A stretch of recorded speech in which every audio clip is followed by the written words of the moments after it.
¿Qué tal, amigas y amigos? Buenas tardes. Volvemos a encontrarnos aquí en Sin Censura. Esta tarde una invitada muy especial desde varios sentidos.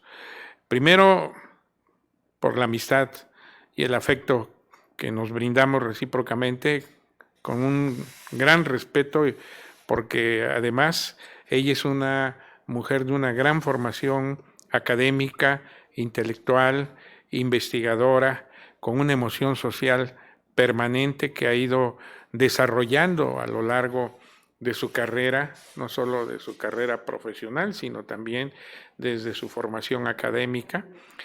Y sin más preámbulos, déjenme presentarles a la maestra Karina Sánchez Juárez. Karina, qué gusto. Pues siempre es un placer compartir contigo algunas reflexiones, diálogos y sobre todo porque compartimos, como bien dices, la amistad, pero sobre todo la convicción que tenemos y el cariño por la universidad. Además, nuestra alma mater, caray, Sí. La UAPJO, claro. A mí me tocaron tiempos anteriores a los tuyos, pero bueno, también los dos nos formamos en la universidad. Tú eres egresada de la Facultad de Derecho, así lo entiendo. De contaduría. De contaduría, perdón, sí, de contaduría. Y bueno, yo también soy de la misma facultad. Estudié Administración de Empresas en aquellas épocas.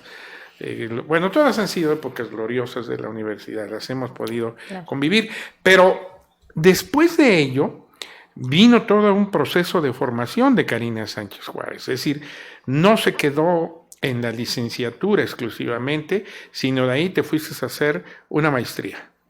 Así es. A la Universidad Metropolitana. Así es. ¿En desarrollo rural, en la unidad Xochimilco concretamente. Y ahí empezaste a conocer de los temas precisamente del campo, de las condiciones que privan, de las condiciones sociales, económicas, y después, no conforme diría yo, no conforme, te fuiste a Chiapas a estudiar tu doctorado, sí, a la Universidad de Chiapas, que fue, yo creo que ahí fue la consolidación de la Karina intelectual, comprometida socialmente, porque además Chiapas, pues es no diría que es un laboratorio, Chiapas es una presencia real, sí, de lo que son las condiciones, en muchos casos de marginación, pero también en muchos casos de lucha. A ti te toca convivir o conocer de cerca el movimiento zapatista, pues, en cierta forma, sí, desde un punto de vista de la investigación. Cuéntanos, desde donde quieras empezar. Sí, bueno, para empezar, yo creo que la propia Facultad de Contaduría me animó a integrarme a un proceso laboral que es poco explorado. Me interesan desde que egresé participar con organizaciones campesinas. Obviamente en ese momento en sus procesos contables, administrativos, y al tener contacto con gente del Banco Interamericano de Desarrollo, pues noto que tiene también ahí una necesidad que requerimos de una necesidad de formación social, no solamente administrativa, para interactuar con estos procesos. Entonces, yo creo que desde ahí ya me surge una inquietud y bueno, debo reconocer ampliamente a profesores que tuve en la maestría de desarrollo rural de la UAM Xochimilco, gente como Armando Bartra, como Luciano Concheiro, como Gisela Espinosa, Arturo León, que ya falleció. O sea, gente muy comprometida con el campo mexicano. Que siguen vigentes, además. Exactamente.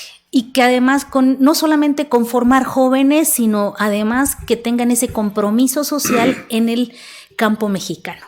Y así es como llego a Chiapas, con esa convicción y tratando de formarme en ese núcleo, y dices bien, ¿no? Además, recién pasa, yo llego ya principios del siglo XXI, de este siglo, pero muy vigente recién que se acaba de pasar todo este proceso de los acuerdos de San Andrés, por ejemplo, sí, ¿no? Sí, sí. Entonces, las comunidades de ese momento rurales están muy presentes, muy activas en el movimiento zapatista, con una formación además muy importante, a pesar de que estamos hablando de personas que podríamos decir que no tienen una formación formal, y sin embargo un componente ideológico en sus perspectivas muy fuerte, muy convencidos, que es de lo que yo voy aprendiendo también, ¿no? A formar parte de esos núcleos. No solo teoría, sino también praxis en el campo. Así es. Déjame hacer un paréntesis porque no lo puedo evitar.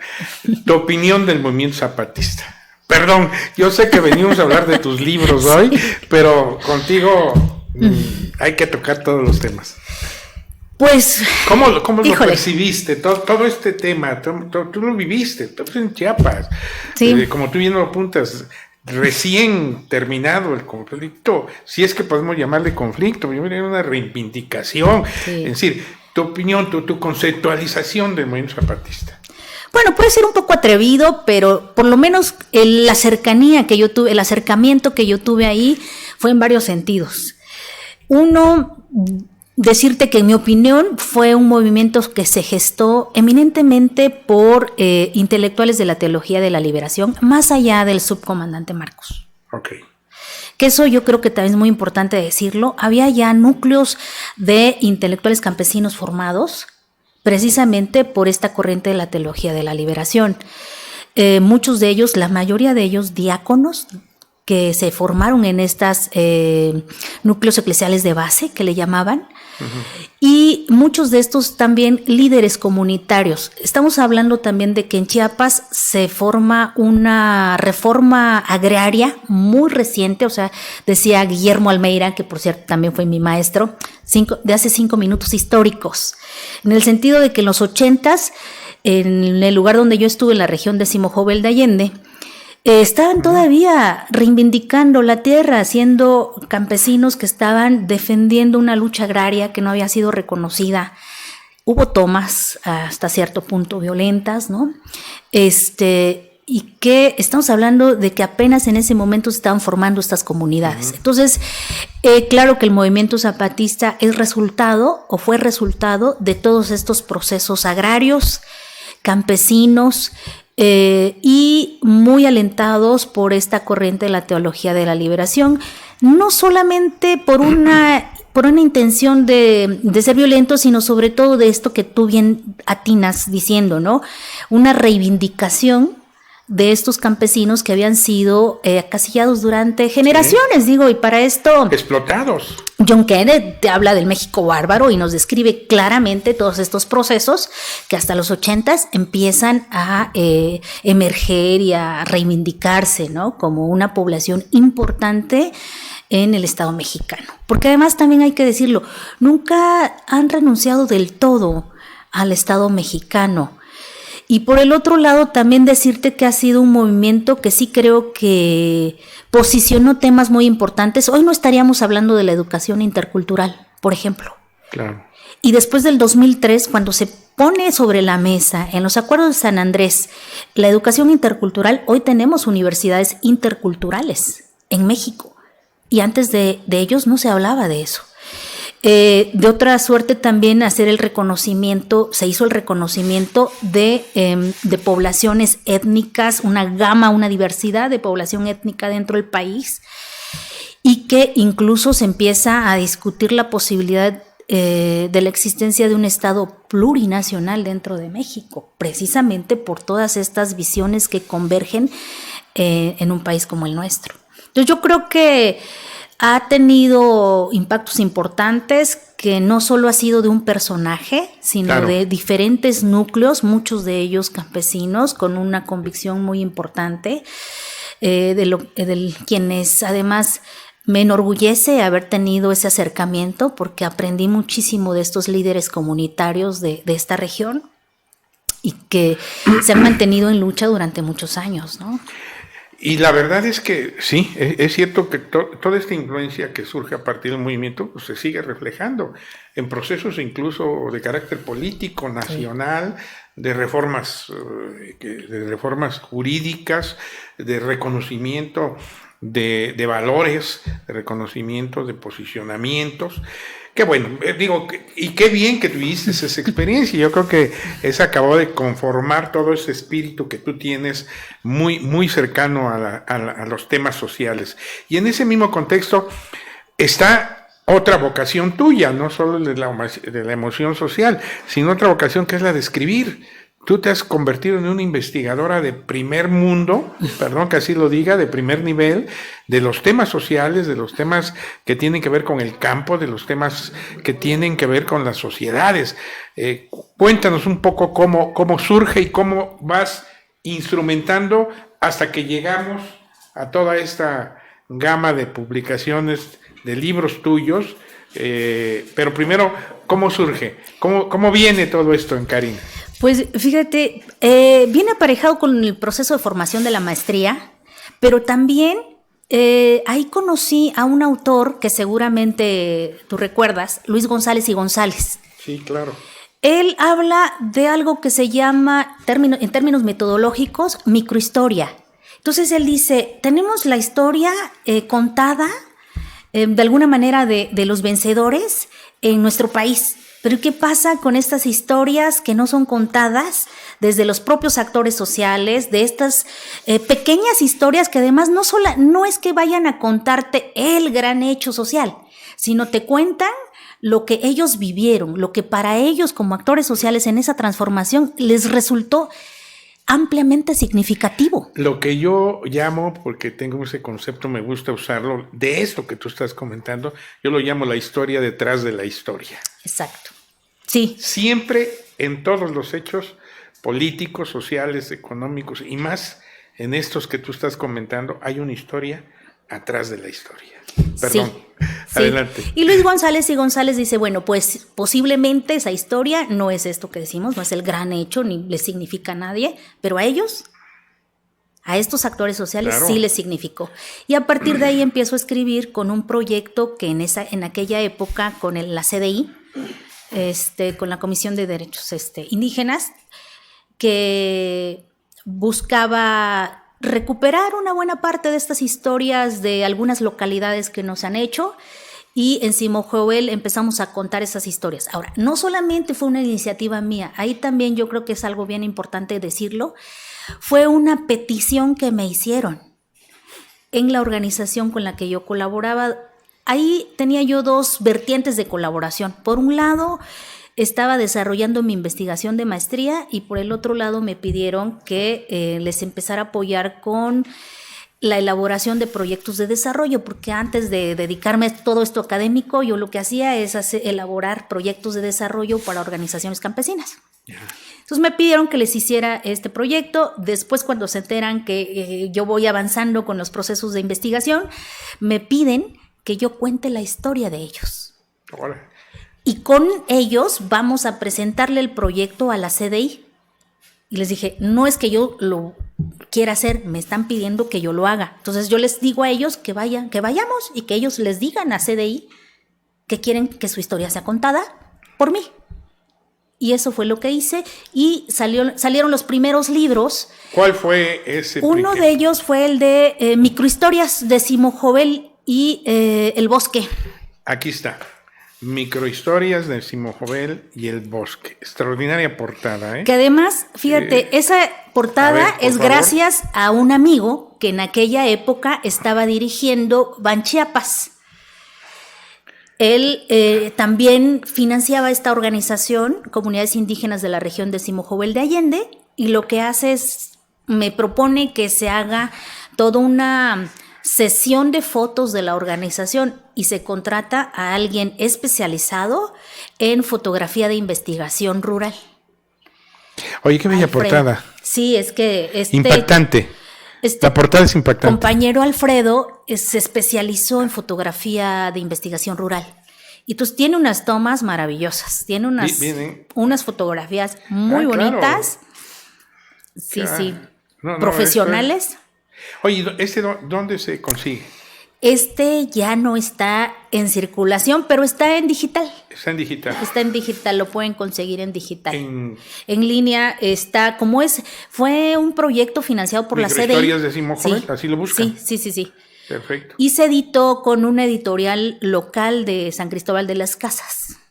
Mira, además, aquí tiene un enunciado. En Tzotzil y Celtal. Sí. ¿Qué dice? Ellos están hablando ahí de que su proceso de formación comunitaria surge de un proyecto colectivo y que su conocimiento es colectivo. Mira nomás. Qué cosas. Qué fotos, ¿eh? Qué fotos.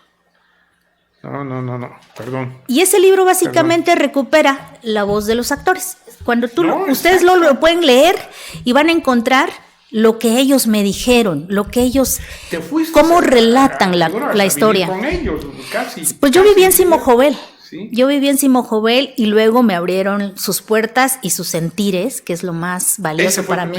Sí. ¿Con esto te inicias? ¿Qué manera de iniciarse? Sí, ¿no? sí.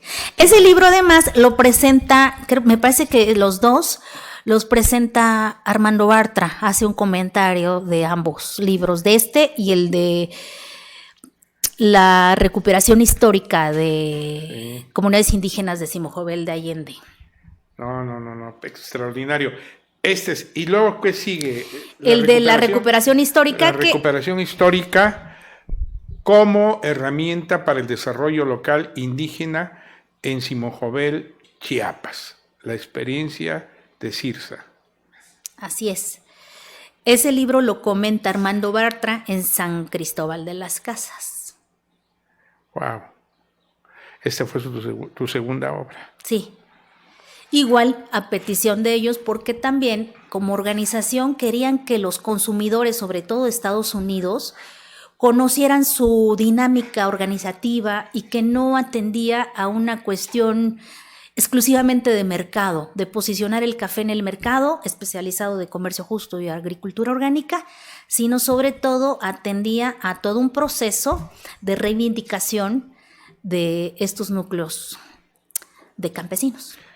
Oye, Karina, me dejas verdaderamente impresionado y apenas vamos con 2.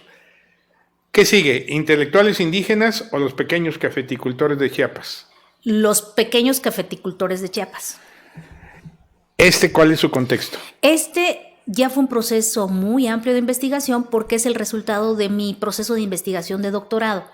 Ya le dediqué, digamos, 4 años para el proceso de la investigación. 4 años. Sí.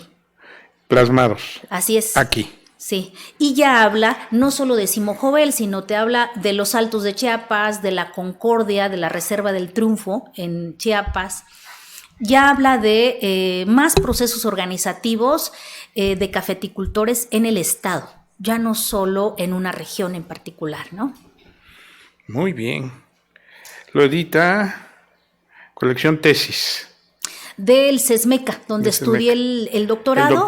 Y este libro también está en línea, abierto, porque lo editó posteriormente CLACSO, el Consejo Latinoamericano de Ciencias Sociales. Con quien tú tienes buena relación, porque ya lo he oído en otras conversaciones que los nombras. Y luego vienen intelectuales indígenas como protagonistas de un proceso de autogestión. Este libro ya es para mí muy importante porque fue editado, cobijado, digamos, por el Instituto de Investigaciones Sociológicas, en el cual colaboro actualmente. De la UAPJO. Entonces, para mí es un libro muy querido porque ya es acogido por la universidad. Sigue hablando todavía de mis resultados de investigación que realicé en Chiapas, pero ya es el primer libro que se edita con la UAPJO. Porque además, después de que terminas tu doctorado, regresas a tu alma mater. Sí, además. A ver cómo es ese tránsito. Pues tengo esa fortuna, digo yo, ¿no? Es un privilegio para Mira, mí. yo he querido volver, aunque sea de adjunto, pero no se me ha dado. Mira, perdón el paréntesis, pero tú sabes el compromiso que tenemos con nuestra UAPJO, ¿no? Con nuestra universidad.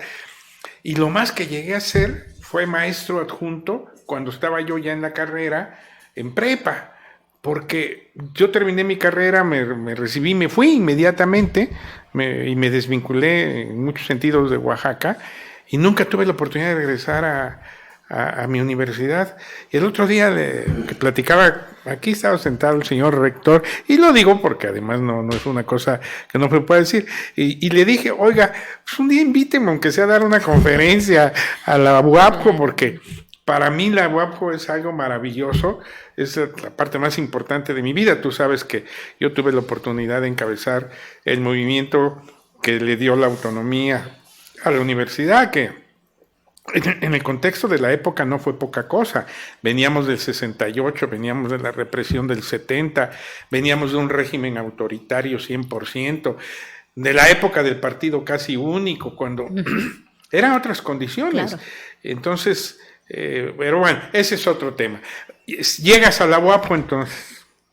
Bueno, y continuando con ese tema, yo te diría que eres, yo te describiría y analizaría casi como uno de los intelectuales orgánicos de los cuales hablo aquí en otros contextos. Hombre, gracias. Gracias, Cari. Porque marcan una historia, ¿no? Claro. Marcan esto que Gramsci decía, el bloque histórico. O sea, claro. Hay momentos de transformación muy importantes que marcan en la sociedad. Que no se van a volver a repetir. Así es. Es como cuando esta conversación no se va a volver a repetir, porque esto marca un antes y un después de todo lo que tú has hecho. ¿Qué más vas a hacer? Seguramente vas a hacer muchas cosas más, pero aquí está. Esto es un testimonio. Este es un hecho real y eso es lo que le da valor. Le da valor independientemente del contexto actual, ¿no? Pues sí. Y llegas a la UAPJO, al Instituto de Investigaciones Sociológicas. ¿Desde cuándo? En el 2015 logro integrarme porque se presenta también a concurso a través del CONACYT, un proyecto que en ese momento tenían de retención. La retención y las repatriaciones es un programa en el que las universidades, digamos que captan investigadores o investigadoras con un proyecto de investigación. Entonces, lo que hay que hacer es concursar con ese proyecto de investigación para demostrar que se puede hacer algo importante y al mismo tiempo sumarse como profesor del instituto a donde uno quiere estar, claro. ¿No? Entonces ahí afortunadamente reciben el proyecto que presento, el concurso se gana y entonces es que logré integrarme al Instituto de Investigaciones Sociológicas. Ahora, yo creo que también hay algo importante que decir. ¿Cómo es que el instituto puede participar en retener a algún investigador? Porque en ese momento ya contaban con un posgrado de calidad. También hay que decirlo, no cualquier institución puede participar en ese esquema del CONACYT si no tiene un posgrado ya inscrito en el Padrón Nacional de Calidad. Y en ese momento ya lo tenían. Era muy reciente, pero ya lo tenían. En el 2014, en el Instituto de Investigaciones Sociológicas se tiene la maestría en Sociología que logran integrarla al Padrón Nacional de Calidad, a los posgrados de calidad del CONACYT, y en el 2015 yo participo en este programa y logro quedar en el instituto. ¿Y cuándo es cuando ya te conviertes en subdirectora del instituto? En coordinadora de posgrado en el 2016, o sea, porque además en enero del 2016 me convierto en profesora investigadora de tiempo completo. Que lo sigue siendo además. Lo sigo siendo. Y a los 4 meses de ser profesora ya me convierto en la coordinadora de posgrado. Esto porque hay toda una revolución al interior del instituto que llego. Por casualidad resulta que nuestro querido director y amigo, a quien tú conoces, el doctor Eduardo Bautista, pues se convierte en el rector. Sí, fíjate qué Y hay cambios al interior de la institución, de tal manera que él deja la dirección antes de concluir su periodo de 3 años. La compañera que estaba como coordinadora de posgrado se queda a cargo de la dirección, claro. Y a mí me piden que pues apoye en la coordinación de posgrado. Entonces en el 2016 empiezo a ser coordinadora de posgrado. Ahí pues bueno, afortunadamente ya con un nuevo posgrado logro integrarlo también al Padrón Nacional de Posgrados de Calidad, a la segunda maestría que ya tiene también el instituto en los posgrados nacionales de calidad. Qué cosa. Y fíjate que aquí hay otro elemento que además yo te tengo que reconocer y se los quiero decir. Yo no tenía el gusto ni el honor de conocer hace mucho tiempo a Karina. Nos conocimos un día que vino aquí a Regeneración invitada a un programa. Cierto. A hablar de estos temas. Y de ahí me tomé la libertad de invitarla. Lo comentamos incluso con el rector, de que la universidad tenía que estar presente en Regeneración. Y entonces fue como hicimos el programa de ciencia en la universidad, que durante casi 2 años, diría yo que durante 2 años de Regeneración, desde sus inicios, Gladys Karina fue de la que lo condujo, invitó a todas las áreas de investigación de la universidad, de otras universidades, del país, y bueno, estamos en una etapa de transición para generar nuevos proyectos, pero eso tengo que reconocerlo. Reconocer primero tu disposición en ese contexto, Karina. Creo que no te lo había podido agradecer públicamente, pero hoy lo hago con un gran gusto y con un gran honor.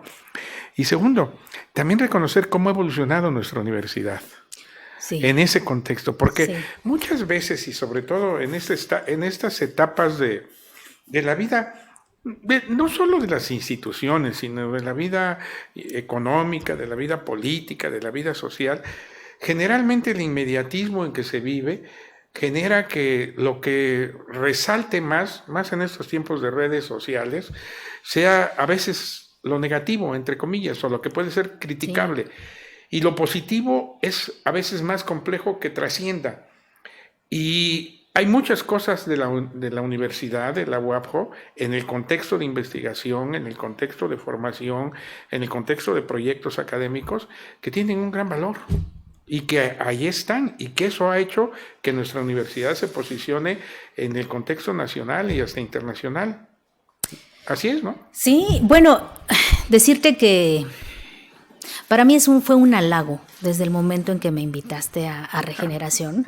Me sentí realmente muy halagada por tu trayectoria en comunicación y que sentí que por algo lo hacías, pero además por esto que estás diciendo al final.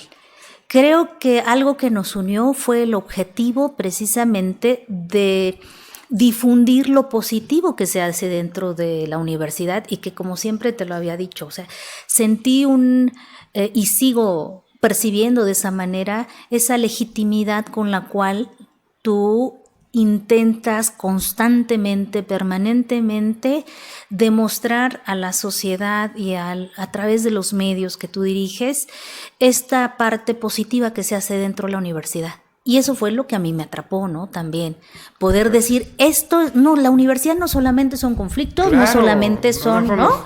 Porros, no son exacto. Pues, broncas.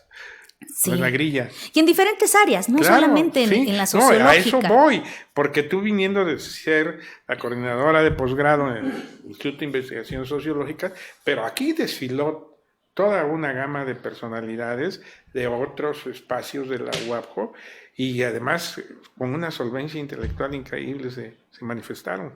Pero bien, vamos de nuevo al instituto ahora, que es donde estás además ya en esta etapa. También ahí ha habido muy buena dinámica editorial de investigación. Están aquí varios libros. Ahora yo te pediría que tú fueras las que nos platicaras sobre ellos. Hay varios libros que son investigaciones colectivas, así lo asumiría, en las que tú también has participado.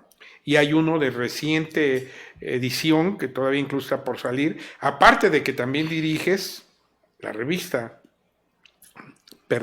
Cuadernos del Sur. Cuadernos del Sur, la revista Cuadernos del Sur digital. Y bueno, yo no sé cómo le haces, pero ¿por qué no nos platicas un poco de la obra del Instituto de Investigaciones Sociológicas? Sí, bueno, decir también que, me siento tan a gusto en el instituto porque la verdad es que creo que una de sus grandes bondades de la institución es que te permite desenvolverte dentro de tus investigaciones sin constreñirte a temas particulares o algo. Creo que esa libertad que te da en términos intelectuales, en términos académicos, la institución es maravillosa. Claro. No sé si se encuentre fácilmente en otros lados, pero para mí la verdad es que es una bondad increíble y que además en el instituto, sí voy a tener que decirlo, pero en los últimos años, por lo menos del 2014 a la fecha, ha tenido una cantidad de publicaciones como nunca antes.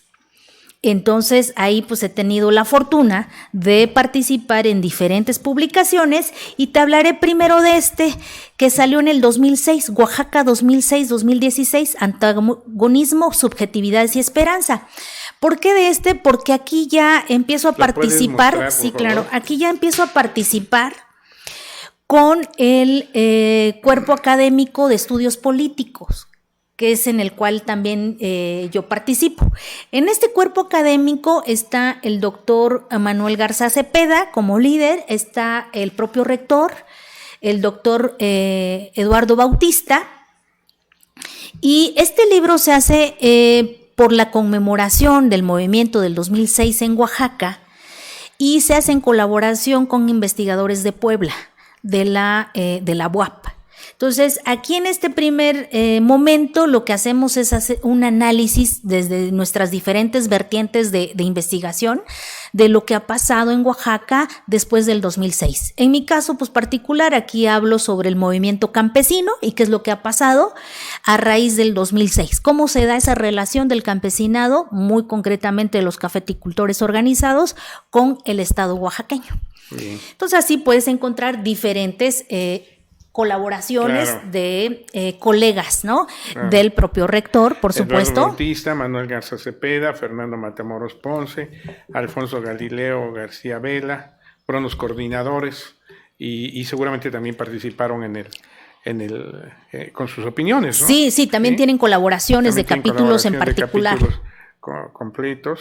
Sergio Tischler, Fernando Matamoros Ponce, Alfonso Galileo García Vela, Fernando Matamoros, ya lo dijimos, Francisco Javier Gómez Carpinteiro, ¿no? Muy completo. Violencia del Estado, Ideología y Tortura, Humberto Ruiz Ponce. Eso está bueno. Heriberto, sí. Heriberto, perdón. La APO, experiencia de lucha que resuena 10 años después en el panorama mediático oaxaqueño. Carlos Francisco Vaca Fielman. Las fotografías del movimiento social de 2006 en Oaxaca, una memoria colectiva y visual en disputa. Abraham Naón. No, oye, muy bien. Poco conocido, ¿eh? Sí, y cuando han venido investigadores les llama mucho la atención porque pues sí hacemos como una valoración de lo que ha pasado, ¿no? Con la sociedad en estos 10 años. Fíjate que sería bueno para una mesa redonda, porque creo que vale la pena analizar todo esto que sucedió. A veces los movimientos sociales, los movimientos políticos, los movimientos humanísticos, cuando ya transcurre un poco de tiempo, o algún tiempo, o el tiempo, para ponerlo en abstracto, cobran más objetividad y se pueden analizar de mejor manera, creo yo, ¿no? Porque cuando está en lo inmediato, a veces hay más siempre el calor del espíritu, ¿no?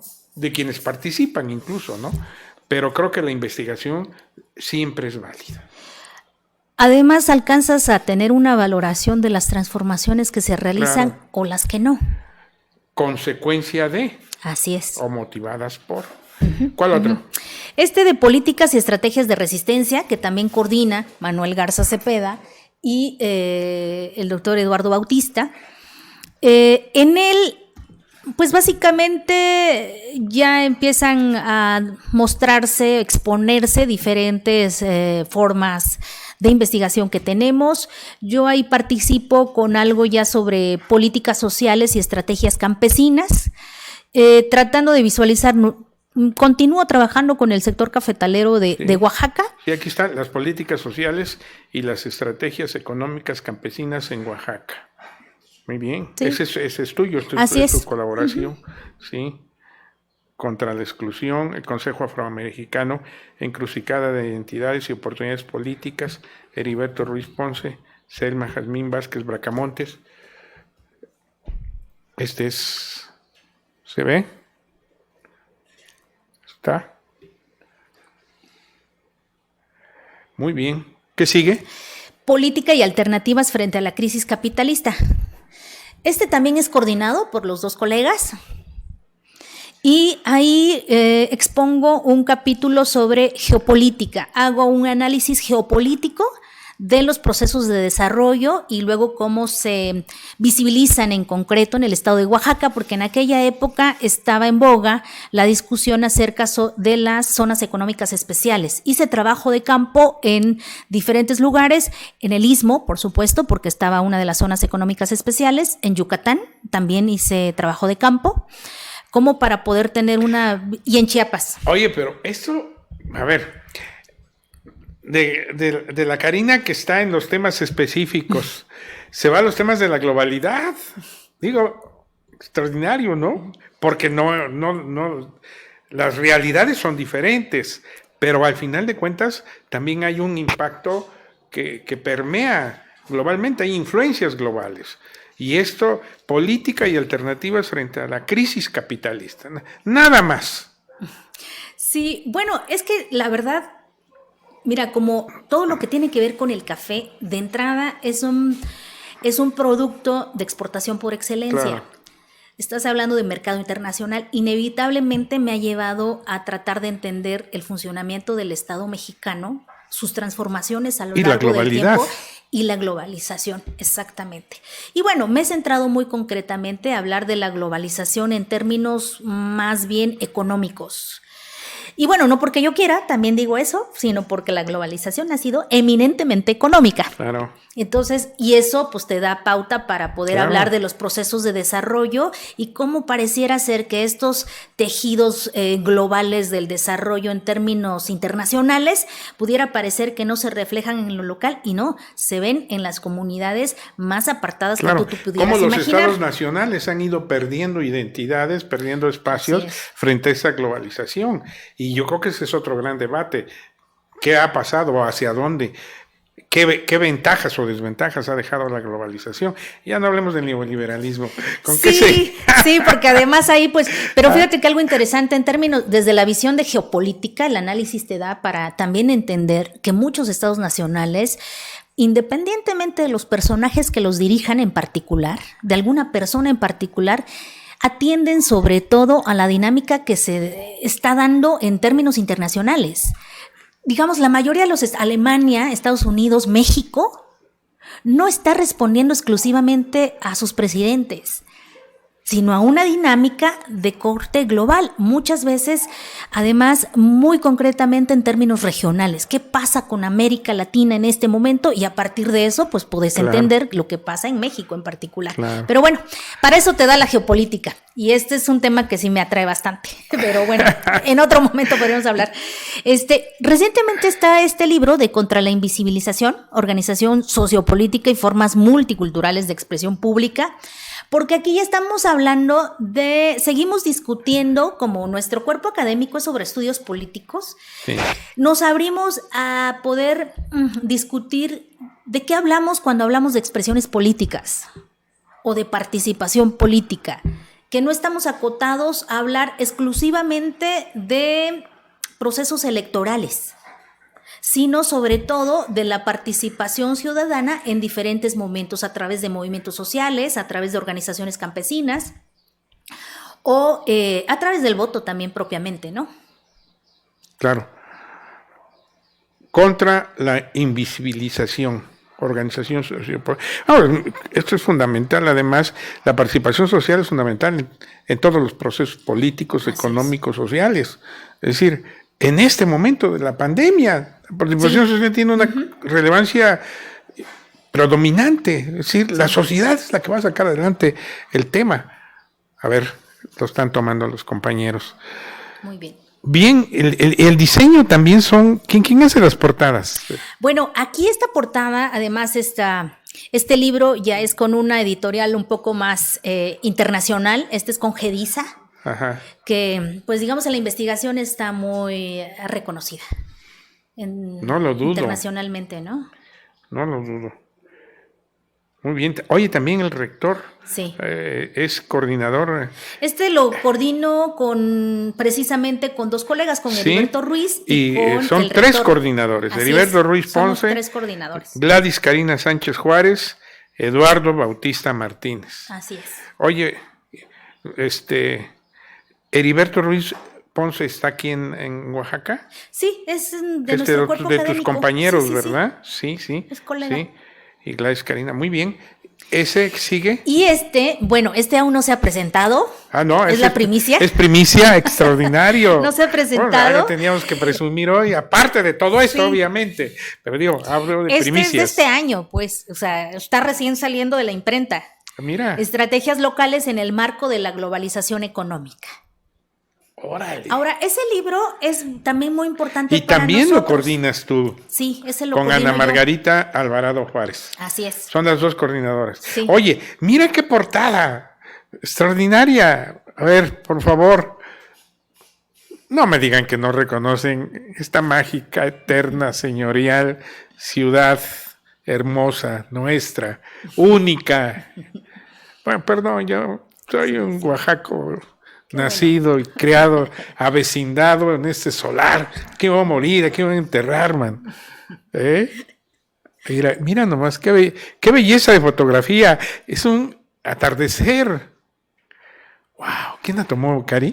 Fíjate que esa fotografía es de una estudiante de la maestría, egresada. Y le también dieron... por eso quiero hablar de ese libro. Ese libro tiene capítulos que conforman, digamos, los procesos, los resultados de investigación de nuestros egresados recientes de la generación pasada de la maestría en sociología, porque estamos como invitando a nuestros estudiantes a que también hagan su ejercicio de reflexión, pero además de escribir, que ya para un libro pues tiene cierto proceso de edición muy particular, su especialización, digamos, a diferencia de una tesis, ¿no?, de maestría.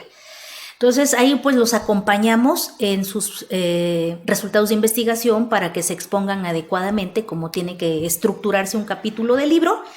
Y esa fotografía es de una estudiante que se llama Ivette Barojas y ya luego la editorial hizo una composición en la portada. Muy buena. No, extraordinaria. Estoy leyendo aquí resultados de este capítulo. Dice estrategias biológicas. El comercio en vía pública, ya sea que se hable de los que cuentan con permisos temporales o permanentes o los denominados como tolerados. Todos ellos han optado por esa actividad comercial como una forma de obtener ingresos inmediatos. A diferencia del comercio formal, la exención de obligaciones fiscales les ayuda a aumentar el margen de ganancias, además como empleo. Evita los compromisos que la formalidad exige. Es una visión que a veces incluso puede chocar contra intereses establecidos. Sí. Es decir, creo que esta es la relevancia de este tipo de estudios, que ponen en blanco y negro los fenómenos sociales, porque finalmente todo este tema del comercio informal es un fenómeno social. Sí.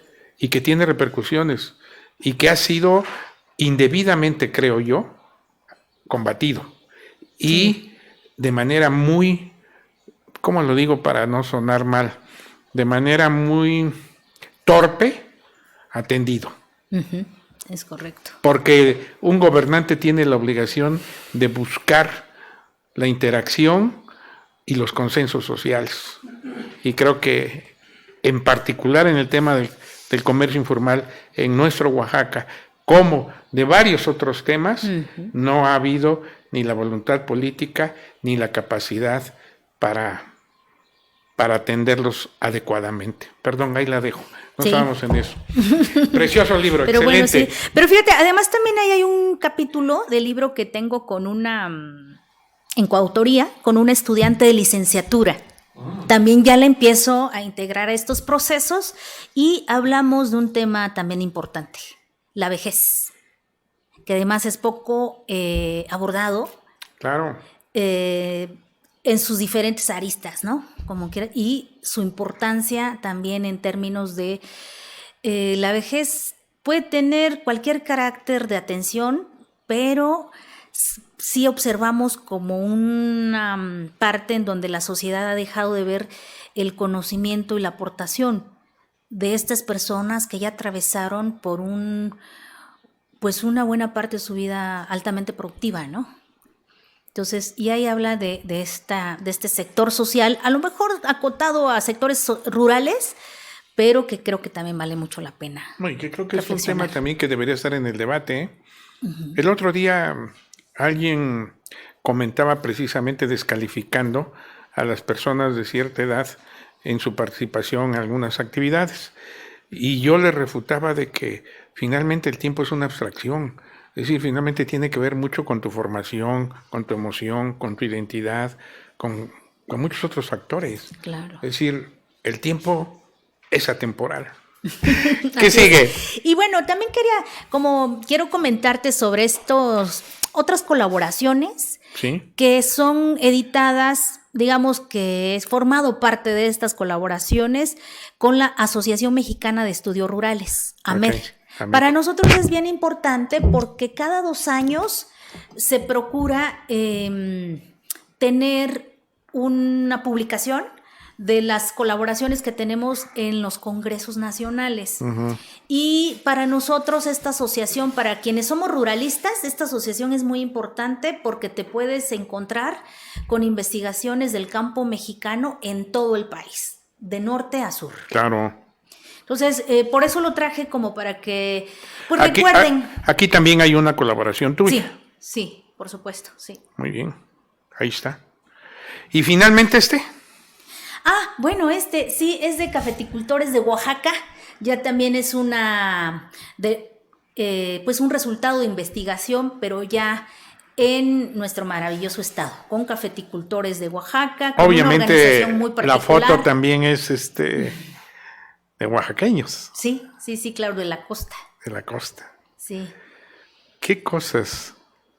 ¿Sobre qué trata específicamente? Es una organización cafetalera que se llama Jenny Naván. Ya.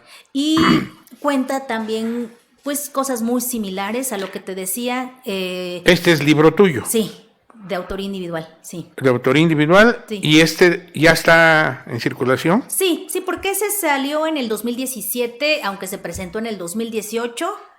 Sí. O 2018 y se presentó en el 2019, no lo recuerdo bien, pero sí, ya está en circulación. Excelente. Muy bien. Gladys, Karina, qué extraordinaria conversación contigo y sobre todo, qué honor y qué orgullo, porque yo, de veras, créeme, yo respeto muchísimo el talento de la mujer, y en particular el gran talento de la mujer oaxaqueña, porque en todas las áreas donde quieras entrarle, investigar, conocer, siempre hay unas mujeres de un talento extraordinario. Toda esta obra tuya, todas estas investigaciones, toda esta formación, ahí está. Es la mejor prueba de que la mujer oaxaqueña está situada en el universo del mundo. Gracias. Gracias, de veras, gracias. Yo me siento muy, muy halagado y muy orgulloso de ser tu amigo. Respeto mucho tu trabajo. Y bueno, ¿y qué sigue? Digo, porque algo ha de seguir, ¿no? Sí, totalmente, no paramos. No paramos.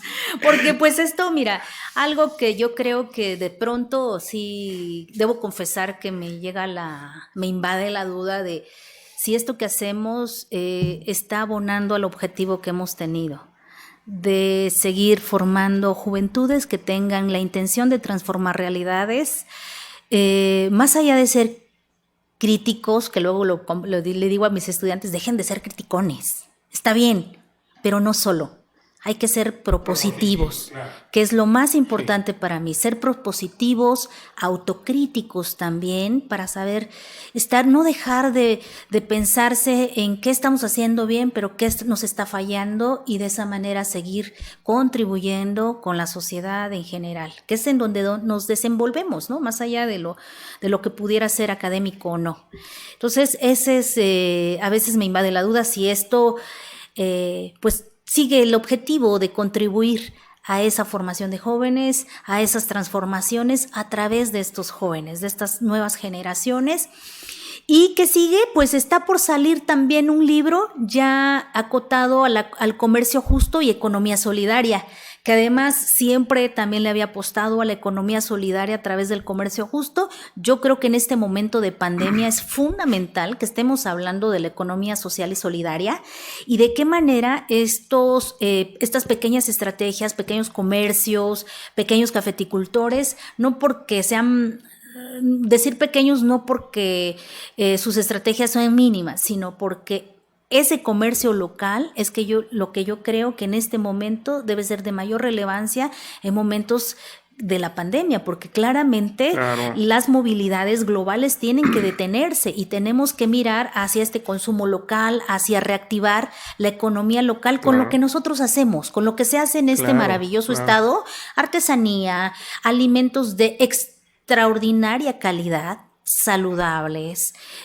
con técnicas agroecológicas, donde no están utilizando agroquímicos que erosionan la tierra o que afectan la salud de sus propias familias. Pues de todo eso estamos hablando ahora. Va a salir un libro que se llama así, Comercio Justo y Economía Solidaria en el Sur de México. Y con otras colegas es una coordinación que yo hago del libro y también con una colaboración propia. Así que esperamos que pronto salga y que también tengamos la oportunidad de presentar y que estés presente en la... Pero déjame antes decir 2 cosas, si me permites. Una, cuando tú dices precisamente y hablas sobre la trascendencia de su trabajo, este cuestionamiento que haces de que trascienda realmente, a veces son procesos lentos, pero son los procesos más firmes cuando se aporta. Y yo sí creo que ustedes están haciendo una contribución fundamental a la formación de una juventud de jóvenes, de estudiantes, motivando el análisis, motivando la investigación. ¿En qué medida lo consigan? A lo mejor no es auditable en este momento, pero evidentemente que están dejando una huella y están motivando a sectores. Y en ese sentido creo que es muy importante lo que hacen. Primero. Segundo, yo veo aquí, hay algo que me llama la atención, que me agrada además. Yo iría ya un poco, perdón, para finalizar, aunque no es el tema de esta conversación, pero yo iría también un poco al contexto global en que se desarrolla nuestra universidad en este momento. Ya hemos hablado de esa proyección que tiene en la investigación, en muchos sectores académicos, en sus aportaciones. Leía que hay unos estudiantes oaxaqueños que estaban investigando sobre el COVID, por ejemplo, es decir, y investigan sobre cultivos, Tú has promovido este tipo de circunstancias, de investigaciones sobre nuevas formas. Y yo veo, y a mí me da gusto, y lo digo porque lo siento, ver aquí la participación del rector de la universidad, porque eso quiere decir que nuestra universidad tiene al frente a un hombre con emoción social en estos contextos tan complejos que estamos viviendo. Claro. Y ya vendrán los siguientes, y me gustaría ver una mujer rectora. Vamos a ver qué puede suceder, porque también creo que ya son tiempos para que llegue a la rectoría de nuestra universidad una mujer. Ya no digo más. Me dio mucho gusto saludarlos. ¿Algo que quieras agregar? Pues nada, agradecerte el espacio y que pues ojalá que estas transformaciones, no solo de la universidad, sino en general, pues estén lideradas por mujeres comprometidas con la sociedad. Por supuesto, gracias. Gracias, Karina. Karina Sánchez Juárez. Amigas, amigos, hemos llegado al final de Sin Censura. Qué extraordinaria conversación. Los invito a vernos pronto. Buenas tardes. Sean felices, no cuesta nada.